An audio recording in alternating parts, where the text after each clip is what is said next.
A woman placed an ad looking for a man. Her only requirements were that he would never hit her, never walk out on her, and have an enormously long penis. After 2 weeks of rejecting enthusiastic suitors, she began to give up hope of finding love. Finally, one day, a quadriplegic guy in a wheelchair rings her doorbell.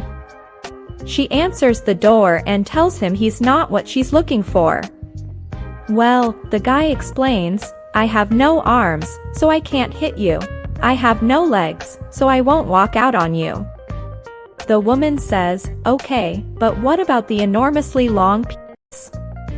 And the guy says, "How do you think I rang the doorbell?" Johnny's teacher is giving a lesson on nutrition, and she decides to ask her students what they had for breakfast. To add a spelling component, she asks the students to also spell their answers. Susan puts up her hand and says she had an egg EGG. "Very good," says the teacher. Peter says he had toast TOAST.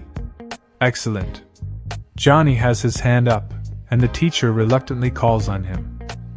"I had feckall," he says, FECK-lel.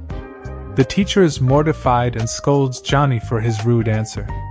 Later, when the lesson turns to geography, she asks the students some rudimentary questions. Susan correctly identifies the capital of Canada. Peter is able to tell her which ocean is off Canada's east coast. When it's Johnny's turn, the teacher remembers his rude answer from the nutrition lesson and decides to give him a very difficult question. "Johnny," she asks, "where is the Mexican border?"